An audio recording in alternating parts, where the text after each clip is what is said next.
एक समय की बात है। बादशाह अकबर और बीरबल किसी बात पर चर्चा कर रहे थे। तभी बादशाह अकबर ने कहा, बीरबल, इस दुनिया में 1% व्यक्ति अंधा होता है। बादशाह की यह बात सुनकर बीरबल ने उनकी बात पर सहमति न जताते हुए कहा, महाराज, मेरे हिसाब से आप कुछ गलत प्रतीत होते हैं, क्योंकि सही मायने में तो दुनिया में अंधों की संख्या देखने वालों के मुकाबले बहुत अधिक है। बीरबल का यह जवाब सुनकर बादशाह अकबर को काफी आश्चर्य हुआ। बादशाह अकबर ने कहा, जब हम अपने आसपास देखते हैं तो देखने वाले लोगों की संख्या अंधों से काफी अधिक ही मालूम होती है। ऐसे में अंधे लोगों की संख्या देखने वालों के मुकाबले अधिक कैसे हो सकती है? बीरबल ने कहा, महाराज, एक दिन मैं आपको इस प्रमाण के साथ साबित करूंगा कि दुनिया में अंधे लोगों की संख्या देखने वालों की संख्या से अधिक है। बादशाह अकबर ने कहा, अगर आप इस बात को सही साबित कर सकते हैं तो मैं इसे जरूर स्वीकार करूंगा। इस तरह यह चर्चा उस दिन समाप्त होती है।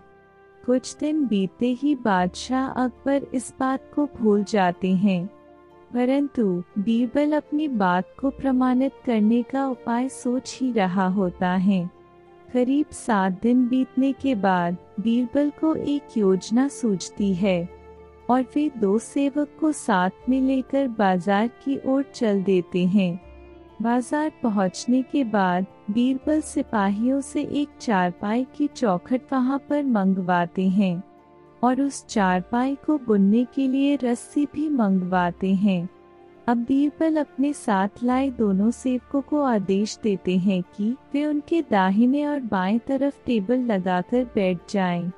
साथ ही इस बात का ध्यान रखें कि दाहिने बैठने वाले सेवक को उनके राज्य में मौजूद अंधों की सूची तैयार करनी है और बाएं तरफ बैठने वाले सेवक को देखने वालों की सूची तैयार करनी है। बीरबल का आदेश मानते हुए दोनों सेवक अपना काम शुरू कर देते हैं और बीरबल के चारपाई बुनने का काम शुरू करते ही वहां लोगों की भीड़ जमा होने लगती है। उस भीड़ में से एक व्यक्ति अपने आप को रोक नहीं पाता है और वह बीरबल से पूछ ही लेता है, आप यहाँ यह सब क्या कर रहे हैं? बीरबल किसी प्रश्न का उत्तर नहीं देते हैं। फिर दाहिने अपने सेवक से कहते हैं, इस आदमी का नाम सूची में लिख ले। जैसे जैसे वक्त बीत जाता है, आने वालों की संख्या बढ़ती जाती है और आने वाले सभी लोग अपनी उत्सुकता को शांत करने के लिए बीरबल से यही सवाल पूछते रहते हैं कि वे यहाँ क्या कर रहे हैं। इसी के साथ बीरबल अपने दाहिने सेवक को इशारा देकर सवाल पूछने वालों का नाम अंधों की सूची में डालने को कहते हैं। अचानक एक आदमी वहां आता है और बीरबल से पूछता है, तुम इतनी धूप में बैठकर खाट क्यों बना रहे हो? तब भी बीरबल चुप रहते हैं और बाएं तरफ सेवक को इशारा करते हैं। जैसे ही इस बात की जानकारी बादशाह अकबर तक पहुंचती है, वे भी यह सब देखने के लिए बाजार पहुंच जाते हैं, जहां बीरबल चारपाई बुनने का काम कर रहा होता है। बादशाह अकबर बीरबल के द्वारा किए जाने वाले कार्य का कारण जानना चाहते थे और फिर बादशाह अकबर बीरबल से पूछते हैं, बीरबल क्या कर रहे हो? बादशाह के पूछने पर बीरबल ने बादशाह का भी नाम अंधों की सूची में जोड़ दिया। ऐसा देख बादशाह को बहुत गुस्सा आता है। बादशाह ने कहा, बीरबल, क्या मैं तुम्हें अंधा दिख रहा हूँ? तुमने मुझे इस सूची में क्यों जोड़ा?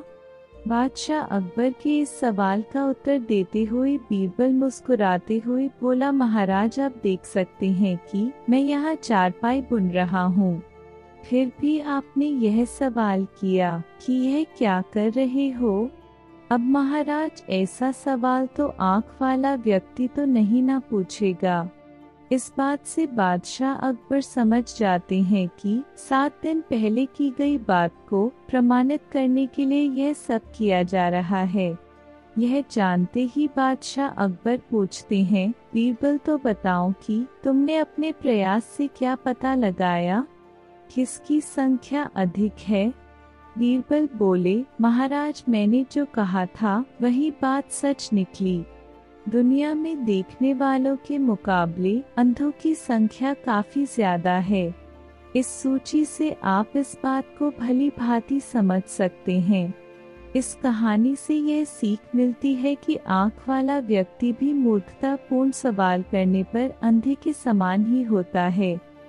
अगर ये वीडियो थोड़ी सी भी अच्छी लगे तो प्लीज वीडियो को लाइक कीजिए और चैनल को सब्सक्राइब कर दीजिए।